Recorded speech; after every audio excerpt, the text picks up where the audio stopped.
Minute निकल गया। तो हम लोग कल क्लास ले रहे थे कि मॉनेटरी पॉलिसी, और मॉनेटरी पॉलिसी में आप क्वांटिटेटिव टूल्स चल रहा था, और क्वांटिटेटिव टूल्स में हम कहाँ तक पढ़ा चुके थे। अब जो है repo rate, bank rate, repo rate और रेपो रेट तक मेरा हो चुका था। आज हम आपको बताएं कि रिवर्स रेपो रेट, एमएसएफ, और रेपो रेट को ही लिक्विडिटी एडजस्टमेंट फैसिलिटी क्यों कहते हैं, ये हम तो बता चुके हैं। अब आज हम बताएंगे कि मार्जिनल स्टैंडिंग फैसिलिटी क्या है, एमएसएफ क्या है, रिवर्स रेपो रेट क्या है, और क्या है एमएसएफ और एलएएफ में डिफरेंस क्या है। फिर ये भी हम आगे जाके बात करेंगे कि फिर मॉनेटरी पॉलिसी अगर सब कुछ ठीक ठाक अगर चलता है तो फिर कौन से ऐसा रीजन है कि जिसकी वजह से फिर भी हम इन्फ्लेशन को कंट्रोल नहीं कर पाते हैं। तो ये सारा चीज हम देखेंगे। आप बिल्कुल पीछे वाला वीडियो जो है आप देखते रहेंगे, और कंप्लीट रूप से एक एक करके आप देखेंगे तो फिर आपको सब कुछ समझ में आ जाएगा। आइए हम सबसे पहले हम शुरू करते हैं कि हमारा जो था कि हम जैसे बता रहे थे कि हमारा जो क्वांटिटेटिव टूल्स है और क्वालिटेटिव टूल्स है, हम क्या बता रहे थे।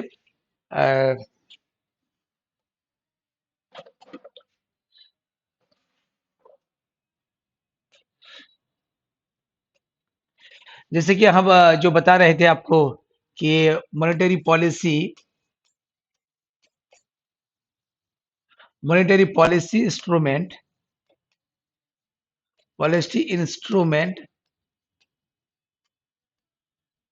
मॉनेटरी पॉलिसी इंस्ट्रूमेंट में हम आपको दो तरह का इंस्ट्रूमेंट मैंने बताया। पहले आपको यहाँ पर कि क्वांटिटेटिव टूल्स में क्वांटिटेटिव टूल्स, और ये क्वालिटेटिव टूल्स,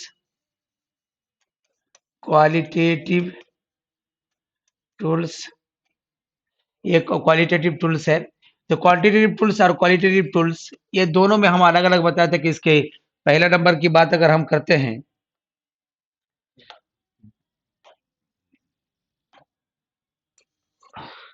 पहला नंबर की बात हम कहते हैं कि बिल्कुल जो है नंबर 1 में हम बता रहे थे रिजर्व रेशियो की बात बता रहे थे हम। रिजर्व रेशियो में सीआरआर और एसएलआर की बात करते हैं। दूसरे नंबर में ओपन मार्केट ऑपरेशन था, और तीसरे नंबर में रेट्स था। और रेट्स में हम क्या बता रहे थे, हमारा जो है ना बिल्कुल बैंक रेट्स था। फिर उसके बाद था आपको रेपो रेट्स था, और इसी में एलएएफ, लिक्विडिटी एडजस्टमेंट फैसिलिटी, और रिवर्स रेपो रेट की बात कर रहे हैं, ये रिवर्स रेपो रेट्स। और फिर आपको जो है उसी में ही एमएसएफ, ये सारा चीज मैंने आप लोग को जो है अब पहले ही बता चुका हूं। तो ये हम पढ़ा चुके हैं, आपको ये भी पढ़ा चुके हैं, और इसमें ये हो चुका है, ये हो चुका है। अब हम रिवर्स रेपो रेट और एमएसएफ की बात करेंगे। तो सबसे पहले एमएसएफ की देख लेते हैं। तो ये एमएसएफ की बात हम करेंगे। तो एमएसएफ में पहले एमएसएफ होता क्या है, इसको जरा समझना है। एमएसएफ ये मार्जिनल स्टैंडिंग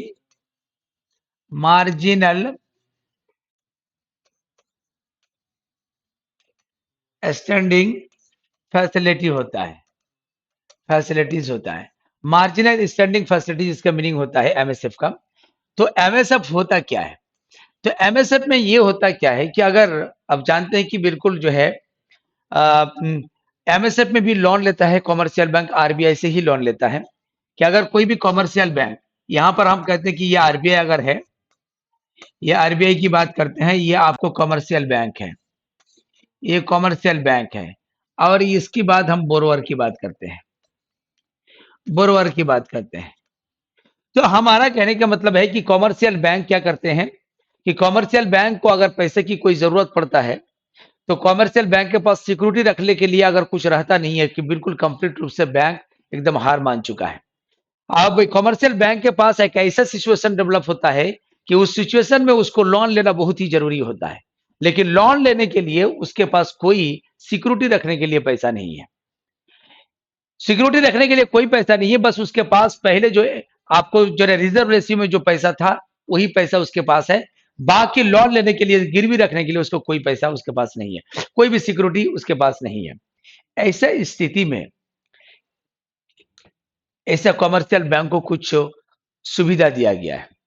सभी कमर्शियल बैंक को नहीं, शेड्यूल कमर्शियल बैंक को, जो आरबीआई एक्ट जो है, आरबीआई एक्ट 1934 के शेड्यूल सेकंड में कुछ कमर्शियल बैंक का नाम दर्ज है, उन्हीं बैंक को, उसी बैंक को जो है बिल्कुल जो है ना, ये बिल्कुल जो है ना, ये फैसिलिटीज दिया गया है कि अगर आपके पास आपका बैंक बिल्कुल डूबने के कगार में है, आप बिल्कुल जो है ना, आपको बिल्कुल बैकअप लाना है, या आपको सीधा खड़ा रहने की जरूरत है, आपको बैंक रन से आपको बचना है, तो ऐसा स्थिति में अगर आपके पास कोई सिक्योरिटी नहीं है, तो आपके पास रिजर्व रेशियो में दो प्रकार के पैसा आपके पास है, सीआरआर और एसएलआर की बात करते हैं। तो सीएलआर आपको कितना था, आपको 4%, और एसएलआर की बात करते हैं आप 18%। तो कहने का मतलब अगर 100 करोड़ रुपया पहले आपका जो है एनटीडीएल रहा है, तो उसमें 18 करोड़ रुपया आप जो है ना बिल्कुल एसएलआर में रखे हैं, गोल्ड के रूप में हो या कैश के रूप में हो या फिर किसी भी प्रकार के सिक्योरिटी के रूप में हो, तो गवर्नमेंट सिक्योरिटी के रूप में। तो इसमें एक बिल्कुल कमर्शियल बैंक को या आरबीआई के द्वारा फैसला दिया, फैसिलिटीज दिया गया है कि आपके पास अगर कोई भी विकल्प नहीं बचता है लोन लेने के लिए, सिक्योरिटी रखने के लिए, तो सिक्योरिटी के लिए आप इसका इस्तेमाल कर सकते हैं एसएलआर कोटा में। एसएलआर कोटा में जो आप जो 18 करोड़ रुपया का कोई भी चीज आप रखे हैं, चाहे गोल्ड है, गवर्नमेंट सिक्योरिटी, किसी को भी आप जो है ना बिल्कुल आरबीआई के पास जमा करके आप लोन ले सकते हैं। लेकिन इसका सारे चीज आप पूरे नहीं, एनटीडीएल का एनटीडीएल का मात्र 0.7% का ही इस्तेमाल कर सकते हैं आप, यानी इसका 7.7% नहीं, एनटीडीएल जितना हुआ, जिससे एनटीडीएल से जो सीआरआर 4 करोड़ और एसएलआर 28% और सीआरआर 4% जो निकाला गया है, कि मान लिया कि अगर एनटीडीएल अगर आपके पास जो है आपको 100 करोड़ था, तो 100 करोड़ में 4 करोड़ सीआरआर के लिए आप रखे थे, एसएलआर के लिए बिल्कुल 18 करोड़ रखे थे। लेकिन कमर्शियल बैंक के पास जब आप पैसा आप दे दिए, कमर्शियल बैंक अगर बोरोवर को पैसा लोन में दे दिया, बाकी में पैसा बैंक के पास है ही नहीं। अरे ऐसा सिचुएशन आया है कि इस बैंक से पैसा निकालने के लिए बहुत लोग आए हुए हैं, और ऐसे स्थिति में बैंक का ओरा बिल्कुल जो है ना, बैंक के प्रति जो है ना, बैंक का इंप्रेशन बिल्कुल खतरे में है, और बैंक बिल्कुल डूबने के कगार में है। ऐसा स्थिति में कमर्शियल बैंक के पास गिरवी रखने के लिए भी कुछ नहीं है। तो ऐसा स्थिति में कमर्शियल बैंक क्या करेगा, तो उसी को ही बिल्कुल आरबीआई एक्ट 1934 के शेड्यूल 2 में जो बैंक है, जिन कॉमर्स, उसी बैंक को इस तरह की सुविधा दिया गया है कि आप एनटीडीएल का जो जितना का आपने 4% और 28% आपने रिजर्व में रखा है, तो उसका ही आपको 0.7% आपको जो है ना गोल्ड या 7% सिक्योरिटी का पैसा आप गिरवी रख के आप जो है ना बदला में लोन ले सकते हैं। तो ये गिरवी में रखकर लोन सकता है, तो ये भी शॉर्ट टर्म के लिए ही इसके द्वारा शॉर्ट टर्म के लिए लोन ले सकता है। जैसे कि आपको रेपो रेट से शॉर्ट टर्म के लिए लोन ले रहा था, उसी तरह एमएसएफ में शॉर्ट टर्म के लिए लोन ले रहा है। तो रेपो रेट में लोन लेने का इसकी कोई भी, यानी आप जो है ई वाला जो है एसएलआर कोटा वाला आप जो है इसका जो है ना आप सिक्योरिटी का आप उपयोग नहीं कर सकते हैं गिरवी रखने के लिए। ये केवल एमएसएफ में लोन लेने के लिए आप इसको गिरवी रख सकते हैं, और एमएसएफ में लोन उसी को मिलता है जो जो बिल्कुल आरबीआई एक्ट 1934 के शेड्यूल 2 में जिसका नाम दर्ज है, वो एक शेड्यूल कॉमर्शियल बैंक को ही इसके दर्जा दिया गया है, मतलब यही सुविधा दिया गया है।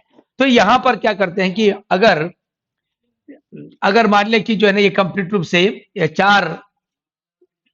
425 की बात करते हैं कि अगर ये बिल्कुल जो है ना कॉमर्शियल आरबीआई कॉमर्शियल बैंक से 4.25% इंटरेस्ट पर ये लोन लिया, यानी ये बिल्कुल क्या है, ये सिक्योरिटी जमा किया, इसके बदले में इसको पैसा दिया, जितना भी पैसा दिया तो बिल्कुल 4.5% उसको ब्याज लगेगा। यानी कॉमर्शियल बैंक यानी बिल्कुल जो है एसएलआर कोटा के 0.575% गिरवी रख के जो लोन लेता है शॉर्ट टर्म के लिए, तो उस शॉर्ट टर्म के लाइन लेने के लिए भी उसको इंटरेस्ट देना होता है, उसके लिए आरबीआई को कुछ देना होता है। तो उसी को ही हम जो है ना बिल्कुल कि एमएसएफ कहते हैं, मार्जिनल स्टैंडिंग फैसिलिटी हम एमएसएफ कहते हैं। तो एमएसएफ भी एक ऐसा रेट है जिसमें commercial schedule commercial bank SLR quota से बिल्कुल जो है ना सिक्योरिटी को गिरवी रखकर लोन का सुविधा उपलब्ध करता है या लोन लेता है। तो जिस इंटरेस्ट रेट से लोन लेता है एसएलआर कोटा को गिरवी रखकर, तो जिस इंटरेस्ट रेट से लोन लेता है उसी इंटरेस्ट रेट को ही हम क्या कहते हैं, एमएसएफ कहते हैं, मार्जिनल स्टैंडिंग फैसिलिटी कहते हैं। अब बात यह आ जाता है कि मार्जिनल स्टैंडिंग फैसिलिटी के माध्यम से हम जो है ना इन्फ्लेशन को कैसे कंट्रोल करेंगे। तो इन्फ्लेशन कंट्रोल करने के लिए फिर वही सेम टू सेम जैसे कि रेपो रेट में आप देख रहे थे, तो यहीं पर आप हम बात कर लेते हैं, यहां पर बात कर लेते हैं, जैसे कि यहां पर हम कहते हैं कि अगर आरबीआई यानी इसमें क्या कि 4.5% पर आरबीआई जो है ना कॉमर्शियल बैंक को लोन दिया, तो ये वही पैसा को जब बोरोवर को लोन देगा तो कम से कम 6% पर लोन देगा। तो 6% पर अगर लोन देगा तो ये आसानी से कॉमर्शियल बैंक को जो है ना बिल्कुल इसका भरपाई भी हो जाएगा, आरबीआई को देने के बाद भी इसके पास इंटरेस्ट बचेगा। तो आराम से बिल्कुल कोई भी बोरोवर इतना इंटरेस्ट देकर लोन ले सकता है, लेकिन इतना में होता नहीं है, लेकिन ऐसे बात के अनुसार हम बोल रहे हैं। तो आरबीआई फिर अगर कहते हैं कि नहीं अब हमको इन्फ्लेशन कंट्रोल करना है तो क्या करेगा, एमएसएफ के प्रतिशत को बढ़ा देगा, बोले कि नहीं 4.5-25% पर आपको लोन नहीं देंगे, हम खुद आपको 8% लेंगे। अगर आरबीआई 8% पर एमएसएफ पर अगर लोन देता है कॉमर्शियल बैंक को, तो कॉमर्शियल बैंक अब दूसरा बार लोन जो देगा जनता को, तो ये 8 है तो ये कम से कम कितना कर देगा, 14 कर देगा। 14% पर कॉमर्शियल किसी भी इंडस्ट्रियलिस्ट को या किसी भी आम जनता को लोन देगा। तो अब जब ये इंटरेस्ट कॉमर्शियल बैंक जब इंटरेस्ट रेट बढ़ा देगा तो क्या बोरोवर पैसा लोन लेगा, लेगा। जो लोग समृद्ध है, जो बहुत कम लोग लोन लेगा, कॉमन रूप से सारे लोग लोन नहीं लेगा। जब सारे लोग लोन नहीं लेगा तो क्या होगा, जब सारे लोग लोन नहीं लेगा तो मार्केट में अपने आप पैसा लोगों के पास कम हो जाएगा, और जब कम हो जाएगा तो फिर कम होने से क्या होगा कि लोगों के पास रुपया कम हो जाएगा, और कम होने से बिल्कुल जो है ना उनकी डिमांड कम हो जाएगी, और डिमांड कम हो जाएगा तो सामान का रेट अपने आप गिर जाएगा। इस प्रकार जो है ना आरबीआई के द्वारा एमएसएफ को बढ़ाकर इन्फ्लेशन को कंट्रोल करते हैं। जो महंगाई है, कोई भी चीज जो महंगा बिकता है वो बिल्कुल सस्ता हो जाएगा, क्योंकि उसके डिमांड ही घट जाएगा मार्केट में, तो अपने आप सस्ता हो जाएगा। फिर इसको बात करते हैं कि फिर इसको क्या है, अगर डिफ्लेशन है कि सामान का बिक्री नहीं है, सामान का इतना कम से कम रेट है, इससे प्रोडक्शन यानी जो प्रोडक्शन करने वाले जो लोग हैं, किसान जो लोग हैं, इंडस्ट्रियलिस्ट है, उसको भारी नुकसान होता है। तो ऐसे नुकसान से भी फिर वो क्या करते हैं कि वो बिल्कुल जो है प्रोडक्शन करना छोड़ देते हैं।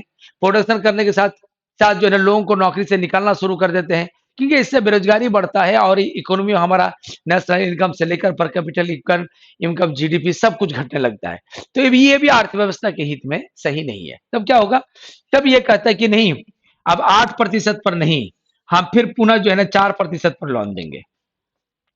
एमएसएफ पर अगर कोई कॉमर्शियल बैंक लोन लेना चाहता है तो 4% पर हम लोन दे देंगे, और जब भी 4% पर लोन देगा तो ये क्या करेगा, 14% पर लोन देगा नहीं, 8 था तो लगभग 14 था, 4 करेगा तो खूब से खूब 7 करेगा, 7% पर। तो कहने का मतलब क्या है, 7% पर लोन देगा, तो जब पहले से इंटरेस्ट रेट को कम कर देगा तो फिर आम जनता लोन लेना अधिक कर देगा, अधिक संख्या में लोन लेगा, और जब अधिक संख्या में लोन लेगा तो क्या होगा, अधिक संख्या में लोन लेगा तो लोगों के पास मार्केट में पैसा होगी, लोगों की डिमांड बैठेगी, और डिमांड बढ़े तो सामान खरीदने लगेगा, और सामान जब खरीदने लगा तो सामान का दाम भी धीरे धीरे ऊपर उठने लगा।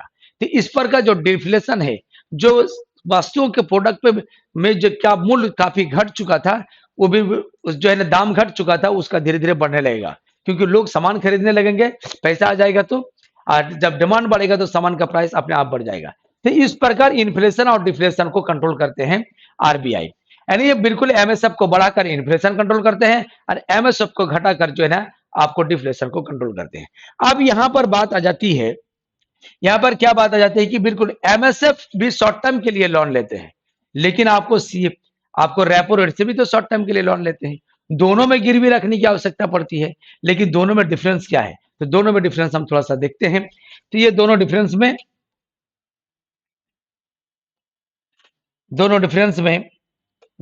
की बात करते हैं। जैसे कि आप यहां पर क्या करते हैं, रेपो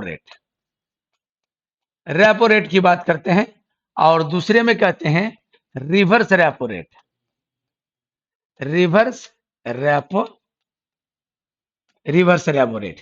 तो रेपो रेट और रिवर्स रेपो रेट में क्या अंतर है, देखिए रेपो रेट में क्या होता है, इसके लिए रेपो रेट दोनों तो शॉर्ट टर्म के लिए ही लोन देता है,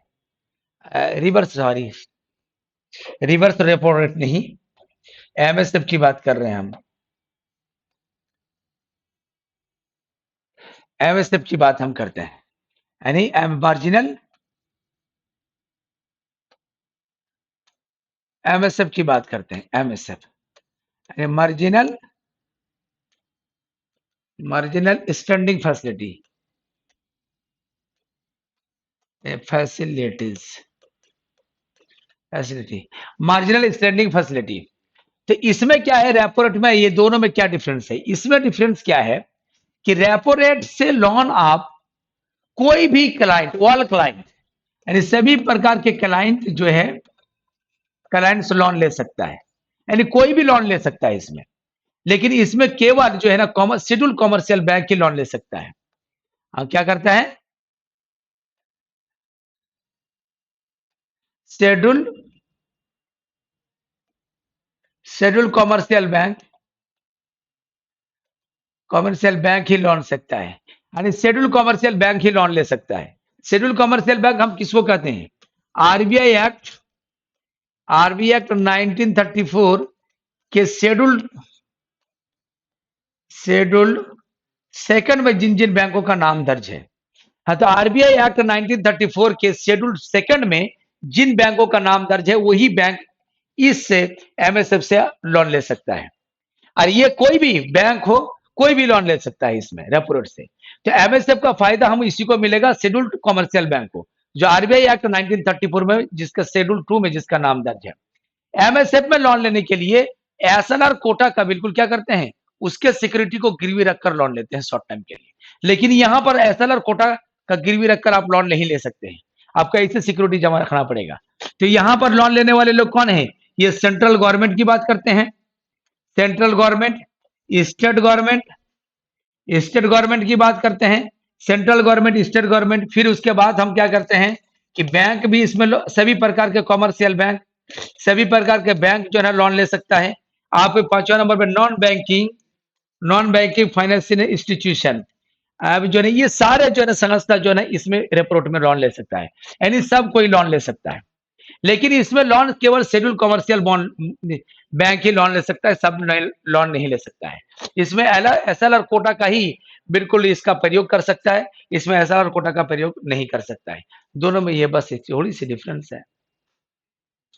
तो यही रेपो रेट और एमएसएफ आप याद रखिएगा, ये सब का जो है ना प्रतिशत बदलते रहता है। आप जब भी एग्जाम देने जाएंगे तो थोड़ा सा सर्च कर लीजिएगा, आपको पता चल जाएगा।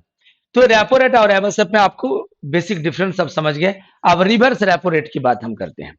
तो रिवर्स रेपो रेट की बात करने के लिए हम देखेंगे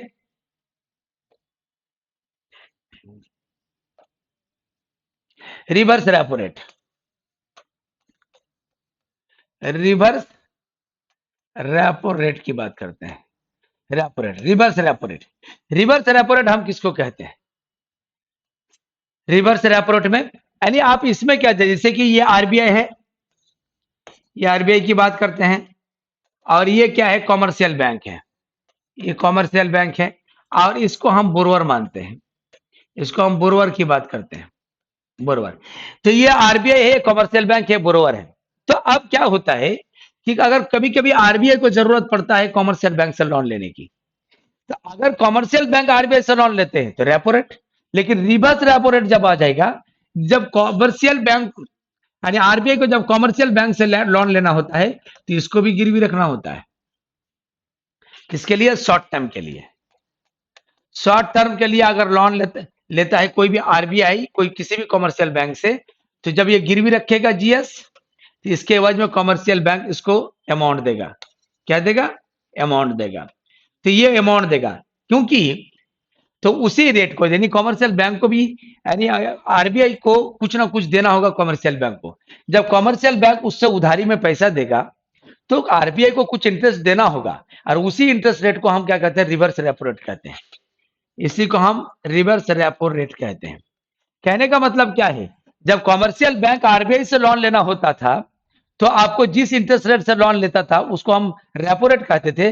लेकिन आरबीआई को जब जरूरत पड़ता है तो वो भी कॉमर्शियल बैंक से लोन लेता है, तो उसके एवज में आरबीआई भी उसको बिल्कुल जो है ब्याज भरता है, इंटरेस्ट भरता है। तो जिस इंटरेस्ट को भरता है उसी इंटरेस्ट को हम रिवर्स रेपो रेट कहते हैं। अब रिवर्स रेपो रेट में आपको ये दिख याद रखने की जरूरत है कि रिवर्स रेपो रेट होता क्या है। अब हम बात यह करते हैं कि रिवर्स रेपो रेट के माध्यम से इन्फ्लेशन और डिफ्लेशन को कैसे कंट्रोल करेगा, यानी इन्फ्लेशन और डिफ्लेशन को कैसे कंट्रोल करेगा, इन्फ्लेशन और डिफ्लेशन को कैसे कंट्रोल करेगा। तो सबसे पहले इसको आपको समझने की जरूरत है कि ये इन्फ्लेशन और डिफ्लेशन को कंट्रोल क्या करेगा। ये आरबीआई जो है, अगर आपको जो कॉमर्शियल बैंक के पास अगर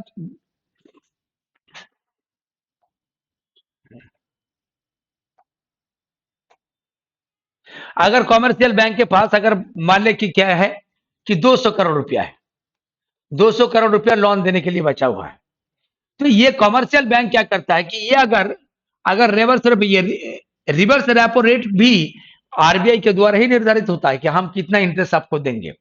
तो ये अगर मान लिया कि अगर 8% इंटरेस्ट पर जो है ना बिल्कुल इससे मांगता है कॉमर्शियल बैंक से कि आप हमको लोन दीजिए, हम गिरवी रख रहे हैं, आपको 8% हम ब्याज देंगे।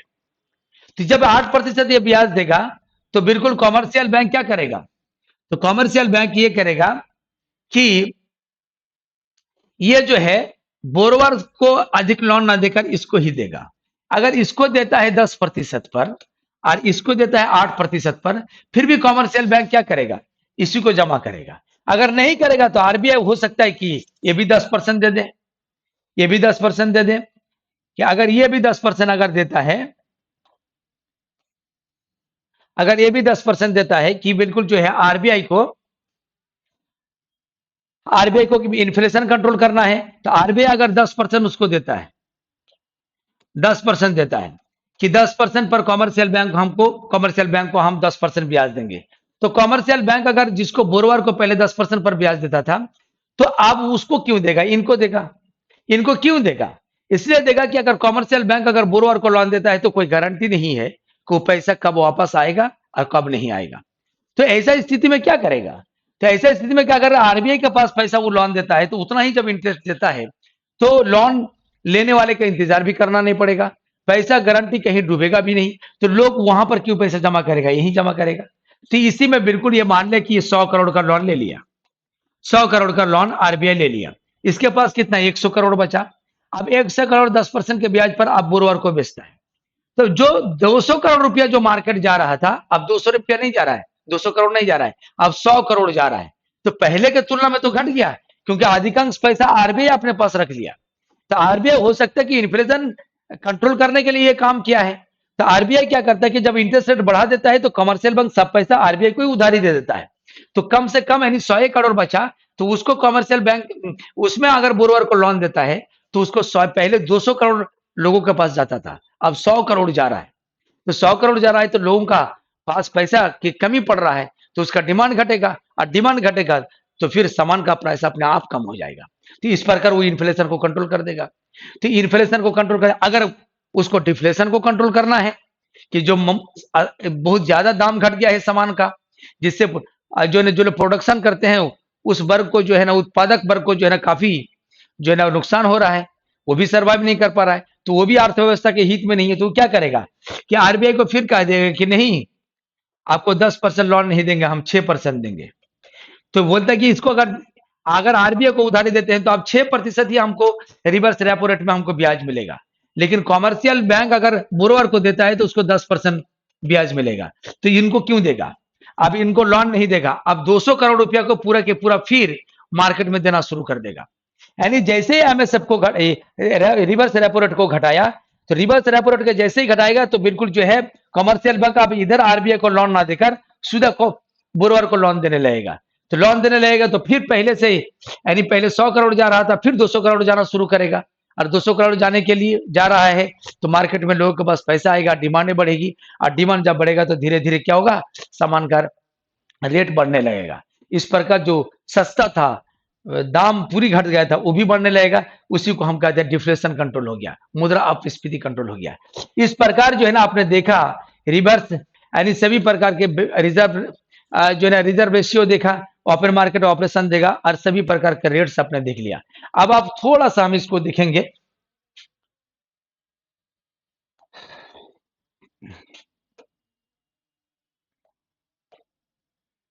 यहां पर हम अगर बात करते हैं, जरा सुनिएगा थोड़ा सा, जैसे कि मैंने यहां पर देखा था क्वांटिटेटिव टूल्स में, क्वांटिटेटिव टूल्स में आप देखे थे यहां पर नंबर 1 में देखा सीआरआर, दूसरा में देखा एसएलआर, तीसरा में देखा आपने जो है ना बिल्कुल ओपन मार्केट ऑपरेशन, चौथा में देखा आपने बैंक रेट, बैंक रेट्स देखा। 5वें नंबर में आपने देखा कि बैंक रेट्स के बाद क्या देखे आपने? आपको जो है ना बिल्कुल देखिए आप रेपो रेट देखे। फिर 6ठा नंबर में एमएसएफ आपने देखा। फिर 7वां नंबर में आपने रिवर्स रेपो रेट देखा। इसमें आपने क्या देखा कि इसको भी बढ़ाने से इंक्रीज, इसके भी इंक्रीज करते हैं, इसको भी इंक्रीज करते हैं और इसको सेल करते हैं, इसको सेल करते हैं आरबीआई, इसको भी इंक्रीज करते हैं, इसको भी इंक्रीज करते हैं, इसको भी इंक्रीज करते हैं, इसको भी इंक्रीज करते हैं, सबको बढ़ाते हैं। इंक्रीज यानी सबको बढ़ाते हैं। तो सबको बढ़ाया तो इन्फ्लेशन कंट्रोल हुआ। सबको बढ़ाने से किसी ना किसी तरह आम पब्लिक के पास पैसा कम हो जाता है और आम लोग आदमी के पास, आम लोगों के पास मार्केट में पैसा जब कम हो जाता है तो बिल्कुल जो है ना वो क्या है, उसका डिमांड कम होता है। डिमांड कम होता है तो सामान का प्राइस अपना आप घट जाता है। तो इसको सीआरआर को बढ़ाने से, इसको भी बढ़ाने से, इसको भी बढ़ाने से, इसको भी बढ़ाने से, इसको भी बढ़ाने से, इसको भी बढ़ाने से, सबको बढ़ाने से क्या होता है, आपको जो इन्फ्लेशन कंट्रोल होता है। किसी ना किसी तरह मार्केट में लिक्विडिटी घटता है। लिक्विडिटी कैसे कैसे घटता है एक एक करके क्लास में आप देखते रहेंगे। लिक्विडिटी घटता है, तरलता घटता है, पैसा घटता है, जिससे कारण लोगों के पास डिमांड कम होता है और डिमांड कम होता है तो वस्तु का प्राइस अपने आप कम हो जाता है। तो इससे क्या होता है, इन्फ्लेशन कंट्रोल होता है, मुद्रास्फीति कंट्रोल होता है, महंगाई कंट्रोल होता है, महंगाई कंट्रोल होता है।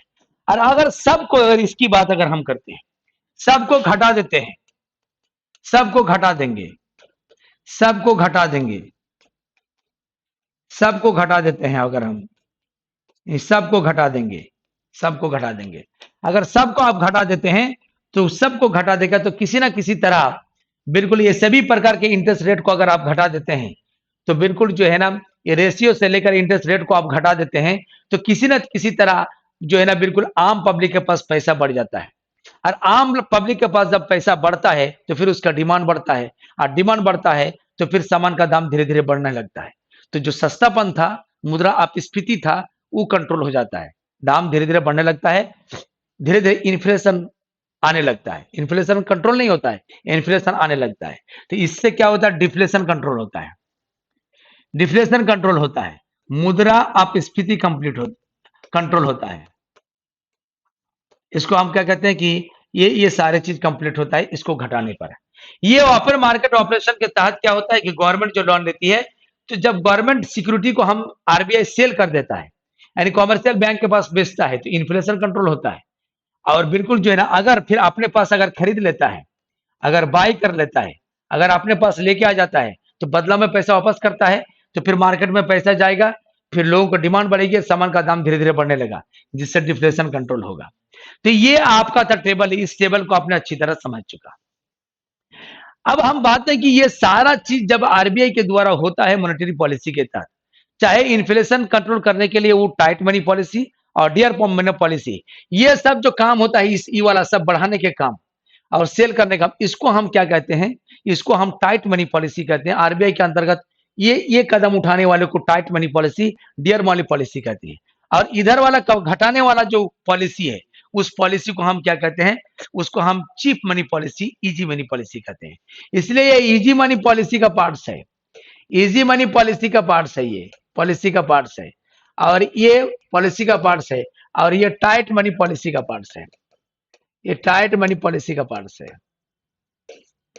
टाइट मनी पॉलिसी का पार्ट्स है। तो ये इस प्रकार इन्फ्लेशन और डिफ्लेशन को हम, इन्फ्लेशन और डिफ्लेशन को कंट्रोल करते हैं। इस प्रकार आपको जो है ना आज आपको क्वांटिटेटिव टूल्स खत्म हो गए। अब बात ये हो जाता है कि जब ये कंप्लीट रूप से आराम से मॉनेटरी पॉलिसी के तहत आरबीआई जब महंगाई को कंट्रोल कर पाता है, ताकि रीजन क्या है कि इतना महंगाई अभी भी चढ़ा हुआ है, आखिर इंडियन इकोनॉमी में इतना ज्यादा इन्फ्लेशन क्यों छाया हुआ है कि समाज के जो कमजोर वर्ग है उसके लिए जीना दुश्वार हो गया, काफी मुश्किल हो गया है, लोग को हालत खराब है। अगर इतना महंगाई क्यों, और आखिर इतनी सारी महंगाई अगर ये कंट्रोल कर ही सकता है तो फिर आप ये कंट्रोल करता क्यों नहीं है, कंट्रोल करता है तो फिर कंट्रोल होता क्यों नहीं है। तो भारत में मॉनेटरी पॉलिसी सफल नहीं है, इसके कई कारण है। कई कारण है, इसकी बात हम करते हैं कि महंगाई कंट्रोल करने के लिए आरबीआई की जो पॉलिसी अपनाई जाती है उसको तो मॉनेटरी पॉलिसी कहेंगे, और उसके अंतर्गत दो प्रकार की policy, tight money policy, dear money policy, फिर इसके अपोजिट में easy money policy, cheap money policy. लेकिन बात यह हो जाता है कि इसमें क्या होता है कि अगर इस महंगाई को कंट्रोल करने के लिए अगर सरकार प्रयास कुछ करेगा, यानी प्रोडक्शन कुछ बढ़ाएगा, तो सरकार के पॉलिसी को हम फिर फिस्कल पॉलिसी कहेंगे। तो इस प्रकार जो है ना मॉनेटरी पॉलिसी और फिस्कल पॉलिसी दोनों मिलकर महंगाई को, दोनों के बीच अगर जो है ना बिल्कुल बैलेंस बना रहे, दोनों के बीच अगर आ, अच्छा बॉन्डिंग रहे, तो बिल्कुल जो है ना बिल्कुल आराम से मॉनेटरी पॉलिसी इन्फ्लेशन को हम कंट्रोल कर सकते हैं। लेकिन फिर भी दोनों प्रयास करने के बावजूद भी इन्फ्लेशन कंट्रोल नहीं होता है। इसके कई प्रमुख कारण हैं। कोई भी गवर्नमेंट नहीं चाहती है कि इन्फ्लेशन आए, उसका भी कुछ कुछ मजबूरी हो जाती है कि वो इन्फ्लेशन कंट्रोल नहीं कर पाता है। तो आइए हम बताते हैं कि भारत में मॉनेटरी पॉलिसी, फिस्कल पॉलिसी की बात हम करेंगे कि वो सफल क्यों नहीं है, लेकिन यहां पर जो है हमारे मॉनेटरी पॉलिसी क्यों सफल नहीं है ये महंगाई को कंट्रोल करने के लिए, इसकी बात हम करेंगे।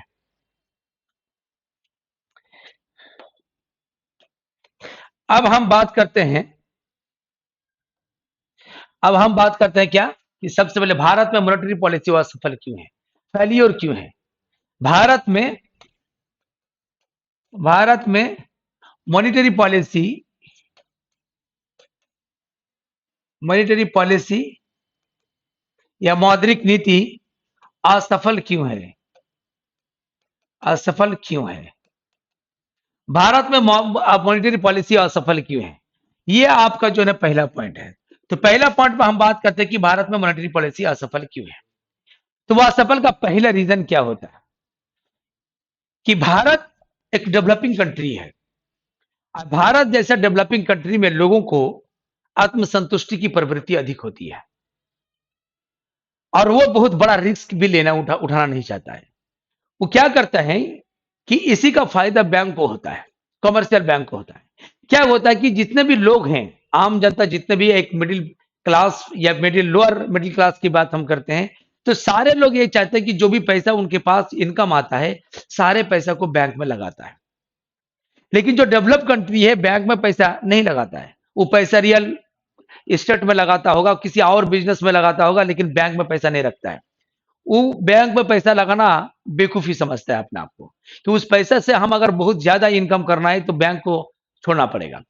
तो भारत में मॉनेटरी पॉलिसी जो है ना असफल है। बाकी अगर डेवलप्ड कंट्री है वहां पर मॉनेटरी पॉलिसी सफल है। तो भारत में अन्य देशों में जो है आम पब्लिक पैसा बैंक में लगाता ही नहीं है। तो ये जितना भी मॉनेटरी पॉलिसी के तहत किसी का प्रतिशत को बढ़ाया जाए, किसको घटाया जाए, सब तरह की जो बातें किए जा रहे थे, तो ये कंप्लीट रूप से आरबीआई के पास से लोन लेगा तभी, आरबीआई से अगर लोन लेता है तभी ये चीज सफल हो सकता है, आरबीआई की ये पॉलिसी सफल होगा। और जब लोने नहीं लेगा तो इसका जो है ना इंटरेस्ट बढ़ाने से घटाने से कॉमर्शियल बैंक को क्या फर्क पड़ता है। भले रूल है, पॉलिसी रेट के तहत जो है ना सबको कंट्रोल करने की कोशिश करता है, लेकिन उस तरह कंट्रोल नहीं हो पाता है। लेकिन आपको ये बात हम कहते हैं कि भारत जैसा डेवलपिंग कंट्री के लिए जो है ये भारत जैसा डेवलपिंग कंट्री के लिए जरूरी है। हाँ चंचल, नहीं अभी नहीं कि अभी क्लास ले रहे हैं, अभी हम यूट्यूब में ही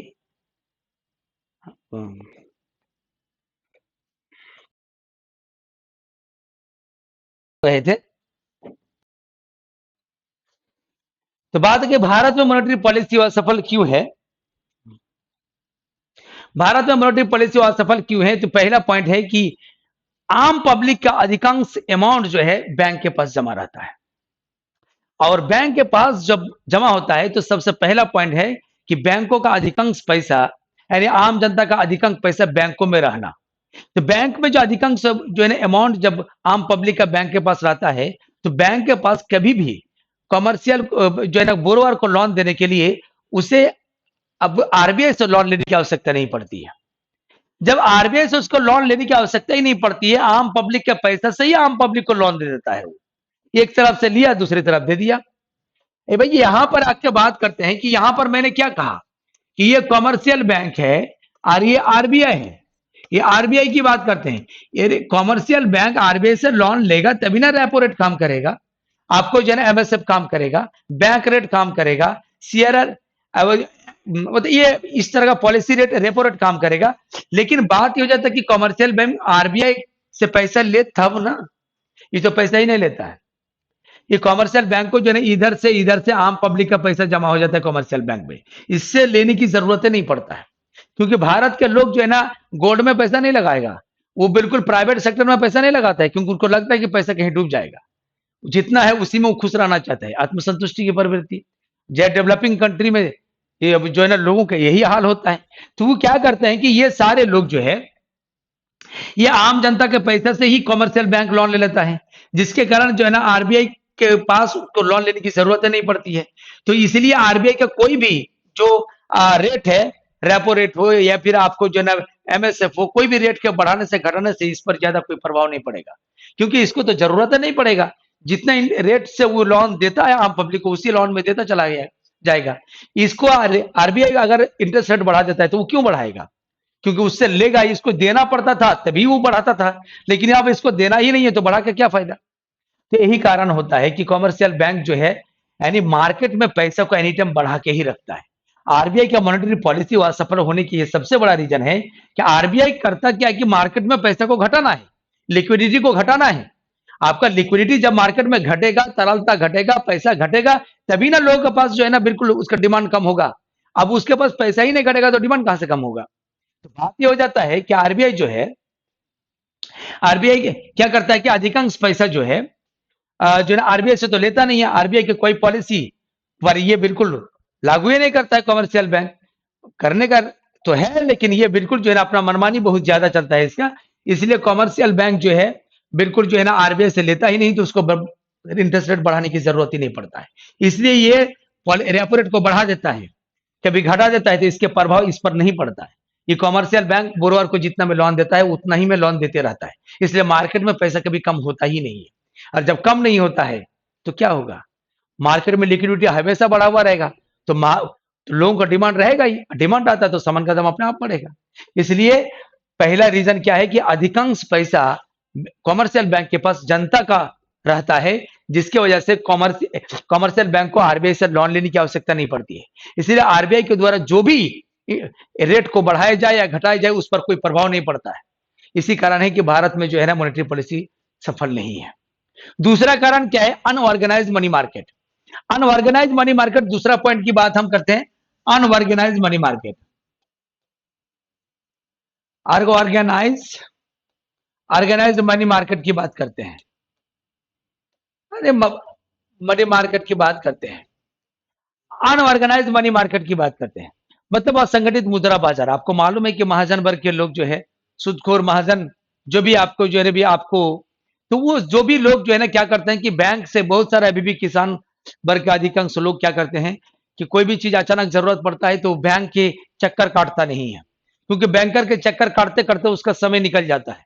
इसलिए तुरंत वो बोले अनऑर्गेनाइज मनी मार्केट से ही जो लोग महाजन है वर्ग है, जो लोग सुदगोर हैं, वही लोग से जो है ना गांव में जो पैसा लगाता है, जो है ना वही से पैसा बिल्कुल क्या कर लेता है, उसी पैसा जो है लेकर जो है ना वो अपना काम चलाता है।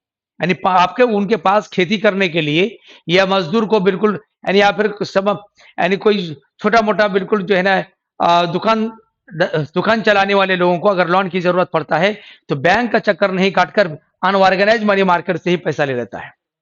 जो लोग बिल्कुल आप देखते हैं कि सुदखोर महाजन वर्ग सब जो ऊंचे ऊंचे इंटरेस्ट रेट पर कि भाई इतना रुपया हम देंगे तो इतना हम ब्याज लेंगे, इसी पर जो है ना वो बिल्कुल जो है लोन उठा लेता है। और जब लोन उठा लेता है तो फिर क्या होता है, जब ये लोन लेता है तो जो पैसा अगर बैंक कम करता तो लोग के पास पैसा कम हो जाता। लेकिन अब बैंक क्या करता है कि कोई भी पैसा अगर बार बार इसका लंबा चौड़ा प्रोसेस बताकर मार्केट में लिक्विडिटी को कम करने की अगर कोशिश करेगा तो अनऑर्गेनाइज मनी मार्केट से ही लोग पैसा उठा लेता है। जब पैसा इधर से नहीं मिला तो इधर ही ले लिया, और इधर ले लेता है तो मार्केट में कभी पैसा कम होता ही नहीं है।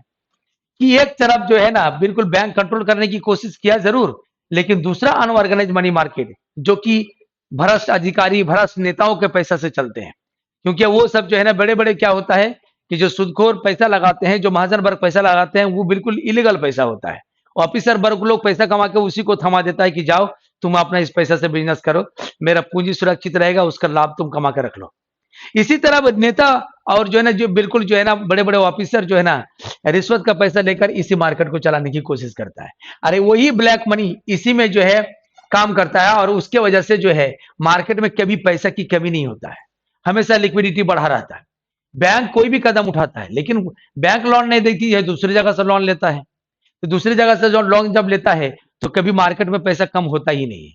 तो कम नहीं होता है तो डिमांड भी कम नहीं होता है, और डिमांड न कम होता है तो बिल्कुल सामान का दाम धीरे-धीरे जो और जो है ना महँगा हो जाता है। तो इसी प्रकार जो है ना अनऑर्गेनाइज्ड मनी मार्केट की वजह से भी भारत में मॉनेटरी पॉलिसी सफल नहीं है। तीसरी पॉइंट की बात हम कहते हैं अनसर्टाइन। अनसर्टेन आपको जो है ना बिल्कुल क्लाइमेट, आपको जो है ना बिल्कुल नेचुरल डिजास्टर, प्राकृतिक आपदा, बाढ़, सूखा, या फिर आप मानसून की अनिश्चितता, इस तरह का जो नेचुरल डिजास्टर की बात है, या फिर अनसर्टाइनिटी जो है ना बिल्कुल क्लाइमेट है, या फिर आपको मानसून है, तो ये मानसून की अनिश्चितता होने से कि कब बारिश होगी कोई ठिकाना नहीं है। कभी आ गया बारिश तो बाढ़ ला दिया, तो बाढ़ में सारे फसल सारे इंडस्ट्री सब दह गया। फिर कभी बाढ़ नहीं आने से सूखा पड़ गया, पानी बारिश ना होने से सूखा पड़ गया, तो पूरा फसल उसल सब बाधित हो गया। तो इससे प्रोडक्ट ही ज्यादा बारिश हुआ तो बिल्कुल जो है ना कंप्लीट रूप से दह भी गया, और बिल्कुल कम बारिश हुआ तो बिल्कुल क्या हुआ कि प्रोडक्शन ही नहीं हुआ, सब कुछ सूखा पड़ गया। तो इससे क्या होता है कि प्रोडक्ट की मात्रा जो है एग्रीकल्चर सेक्टर में प्रोडक्शन ही नहीं जब होता है, तो जब प्रोडक्शन ही नहीं होगा तो प्रोडक्ट मार्केट में कम पहुंचेगा, और जब प्रोडक्ट कम पहुंचेगा तो इसमें कौन क्या करेगा। जब सामान है मार्केट में कम है, ऑलरेडी प्रोडक्शन ही नहीं हुआ है, तो मार्केट में पैसा रहे या नहीं रहे, वो बिल्कुल महंगा ही बिकेगा, क्योंकि सबको जरूरत है, खाद्य पदार्थ है, सबको उसके बिना जी नहीं सकता है, खाना पड़ेगा। इसलिए जो है ना वो बिल्कुल मार्केट में कम है, तो जो अधिक पैसा देता है वो खरीदता है। इसलिए स्वाभाविक है कि प्रोडक्ट ही मार्केट में कम हो जाता है। आपको नेचुरल डिजास्टर से, आपको बिल्कुल प्राकृतिक आपदा से, बाढ़ से, इस सारे से, बाढ़ से, सूखा से, इसी वजह से जो है ना मार्केट में ही प्रोडक्ट कम हो जाता है, जिसके कारण जो है ना आराम से जो है ना मनमानी ढंग से जो है ना बेचने वाले लोग उसका मोल अदा करते हैं, और उससे जो है ना मनमानी ढंग से बेचते हैं, इसलिए वो हाई रेट में बेचते हैं, तो महंगाई स्वाभाविक है। इस महंगाई को पर किसी का कंट्रोल नहीं है। तो ये तीसरी पॉइंट की जो बात कर दिया मैंने, क्या है, जो बिल्कुल नेचुरल डिजास्टर की बात मैंने कहा, नेचुरल डिजास्टर की बात मैंने, डिजास्टर की बात। चौथे नंबर की बात हम करते हैं कि आखिर क्या बात है। चौथे नंबर की बात हम करेंगे, तो चौथे नंबर में क्या आ जाएगा। चौथे नंबर में हम क्रूड ऑयल की बात करते हैं। क्या चीज कहते हैं, क्रूड ऑयल की बात करते हैं। क्रूड ऑयल की बात करते हैं, कच्चा तेल की बात करते हैं। तो कच्चा तेल की क्या है, कच्चा तेल इंटरनेशनल मार्केट का मामला है। ऑटोमेटिक है कि अगर इंटरनेशनल मार्केट में कच्चा तेल महंगा बिकेगा, तो इंडिया आएगा, तो इंडिया में जब उसमें कॉस्ट ही ज्यादा पड़ा, तो इंडिया में भी कॉस्ट ज्यादा हो जाएगा। यानी वहां पर बाहर से मंगाने, बाहर में ही तेल महंगा मिलता है, तो उस पर मॉनेटरी पॉलिसी क्या करेगा, या इंडियन गवर्नमेंट ही क्या करेगा। ये कंप्लीट रूप से बाहर के तेल ही जो है ना महंगा है, तो जब इंडिया आएगा तो महंगा स्वाभाविक बात है। तो महंगा जब तेल बिकेगा, तो आप जो है ना उसी में जो ट्रांसपोर्ट में पैसा, आप जिस गाड़ी से आप जा रहे हैं, तो तेल जब उसका महंगा चलता है, तो आप मनमानी ढंग से उसका उसका किराया भी लेगा वो। यानी आपको जो है ना बिल्कुल जो ट्रेवलिंग में जो ट्रांसपोर्ट करते हैं, तो जिस गाड़ी पे महंगा तेल जलता होगा, तो वो बिल्कुल जो है ना उसका भाड़ा भी, कोई भी चीज का ट्रांसपोर्ट आप किसी माल का करते हैं, तो उसमें ट्रांसपोर्ट खर्च भी आज बढ़ जाएगा ना, क्योंकि वो ज्यादा किराया लेगा। तो किराया जब ज्यादा लेगा, तो सामान जब आप जाके बेचिएगा, तो ज्यादा किराया लगा, तो फिर आप उसकी भरपाई करने के लिए सामान का रेट बढ़ा देंगे, तो सामान का रेट बढ़ जाएगा। तो फिर उसमें क्या होता है, इसमें आपका क्या कंट्रोल है कि बिल्कुल क्रूड ऑयल के महंगा की वजह से ट्रक वाले, बस वाले, ट्रेवलिंग में जितने भी गाड़ियां हैं, सभी को बिल्कुल जो है ना परिवहन खर्च बढ़ जाता है, और परिवहन खर्च बढ़ जाने से बिल्कुल जो है ना, बिल्कुल जो है ना ज्यादा से ज्यादा उसका परिवहन खर्च बढ़ जाने से वो सामान जो ढोता है, तो उस सामान का रेट भी बढ़ जाता है, क्योंकि उसमें जो खर्च बढ़ता है, तो उसकी भरपाई करने के लिए जो लोग सामान लेके जाते हैं, तो वो बिल्कुल उसका दाम तो बढ़ाएगा, स्वाभाविक है, क्योंकि उससे प्रॉफिट कमाना है। तो इसीलिए जो है उस सामान का रेट बढ़ जाता है। तो ये रेट बढ़ जाता है, तो ये भी, इस पर क्या कंट्रोल है, तो ये भी इसके कारण भी, क्रूड ऑयल के महंगा होने के कारण भी जो है बिल्कुल भारत में मॉनेटरी पॉलिसी वह सफल है। पांचवें नंबर में एक आ जाता है, जो पांचवें नंबर की बात हम करते हैं, पांचवें नंबर होता है कि फिस्कल डेफिसिट की बात करते हैं हम, फिस्कल डेफिसिट की बात करते हैं। फिस्कल डेफिसिट यानी बिल्कुल क्या है, राजकोषीय घाटा की बात करते हैं। तो फिजिकल डेफिसिट की बात हम जहां करते हैं, फिजिकल डेफिसिट का मतलब होता है सरकार इनकम से ज्यादा खर्च करते हैं। तो सरकार जो मैंने खर्च करते हैं, तो फिजिकल डेफिसिट राजकोष से घाटा जैसे जैसे बढ़ता है, धीरे धीरे बढ़ता है, मतलब सरकार का इनकम कम है, खर्च ज्यादा है। और जैसे जैसे खर्च बढ़ता है तो फिजिकल डेफिसिट बढ़ता है। तो फिजिकल डेफिसिट बढ़ने के कारण, यानी वो पैसा जितने भी घाटा बढ़ता है, तो वो सारे पैसा घाटा क्यों हुआ, हमारा राजकोष खाली हो जाता है। खाली क्यों होता है, क्योंकि हम उस पैसा को आम पब्लिक के वेलफेयर में खर्च करते हैं। चाहे आप पेंशन के मामला हो, चाहे फिर गैस सब्सिडीज का मामला हो, या किसी प्रकार का सब्सिडीज का मामला हो, हम उस पर पैसा खर्च करते हैं। और उस पैसा जो खर्च करते हैं, तो वो पैसा किसी ना किसी तरह जो है ना बिल्कुल आम पब्लिक के पास जाता है। अरे भाई, स्कॉलरशिप आप देते हैं या आप किसी चीज को सब्सिडी जाते हैं, तो किसी भी माध्यम से पैसा तो आम जनता के पास ही ना जाता है। तो सब्सिडीज आप जितना ज्यादा दीजिएगा, उतना आपके थ्रू पैसा, सरकार के थ्रू पैसा मार्केट में जाता है। तो अगर मॉनेटरी पॉलिसी कितनों भी कंट्रोल करने की कोशिश करेगा, अगर फिजिकल पॉलिसी में एक तरफ इधर खूब आपको जो है ना बैंक के थ्रू अगर प्रयास किया जा रहा है कि मार्केट में पैसा कम जाए, लेकिन सरकार अगर वेलफेयर के लिए या फिर राजनीतिक बेनिफिट के लिए, राजनीतिक फायदा के लिए आम जनता के पर बहुत खर्च करते हैं, तो आपके जो भरपाई, आप जो कमी करना चाहते हैं, तो वो सरकार अपने तरफ से कर देता है। आप जो कमी करना चाहते हैं, उतना ज्यादा, उससे ज्यादा सरकार अपने तरफ से करता है। तो मार्केट में तो पैसा कभी कम होता ही नहीं है। जब कम नहीं होता है, तो बिल्कुल जो है आपका जो है ना फिजिकल डेफिसिट बढ़ने से ज्यादा पैसा सरकार जो है ना आम पब्लिक के जो वेलफेयर में खर्च करता है, तो मार्केट में पैसा बढ़ावा रहता है। और बढ़ावा रहता है तो उसका डिमांड रहता है, और उसका डिमांड रहता है तो सामान का दाम अपने आप बढ़ने लगता है। तो यही बात हो जाता है कि इन सभी कारणों की वजह से भारत में मॉनेटरी पॉलिसी सफल नहीं है। पहला कारण क्या है कि बिल्कुल जो है ना जनता का अधिकांश पैसा बैंक में जमा रहना। दूसरा पॉइंट क्या क्या है, अनऑर्गेनाइज मनी मार्केट। तीसरा क्या है, नेचुरल डिजास्टर और बाढ़, सूखा। पांचवा नंबर क्या है कि बिल्कुल क्रूड ऑयल। चौथा नंबर क्रूड ऑयल, और पांचवा नंबर फिजिकल डेफिसिट। इन सभी कारणों की वजह से भारत में मॉनेटरी पॉलिसी सफल नहीं है, असफल है। तो आज आपका जो है ना बिल्कुल क्या है कि मैंने क्वांटिटेटिव टूल्स को खत्म कर दिया है, और मैं आगे क्वालिटेटिव टूल्स हम लेंगे। क्वालिटेटिव टूल्स को हम एक ही दिन में खत्म करेंगे, और उसके बाद फिर हम इसके बाद ज्योग्राफी का क्लास लेंगे। इसलिए आप कंटिन्यू जारी रखिए। इसके बाद ही बीच बीच में हम आपको जो राइटिंग स्किल का काम हमसे करना कराएंगे, और सीसेट का भी क्लास लेंगे। ये कंप्लीट रूप से इस चैनल के माध्यम से आप तैयारी कीजिए, फुल तैयारी कीजिए, किसी भी तरह की कोई कमी नहीं होगी। हम राइटिंग स्किल का काम इसमें शुरू करेंगे, बताएंगे कि कैसे एनालिटिकल दिमाग डेवलप होता है, और हर एक क्वेश्चन का आंसर आपको जानकारी रहे या न रहे, आप कितनी बखूबी, कितनी अच्छा से आप लिख सकते हैं, ये कंप्लीट रूप से आपको हम बताएंगे। चलिए आज इतना ही, फिर हम कल आपसे मिलते हैं।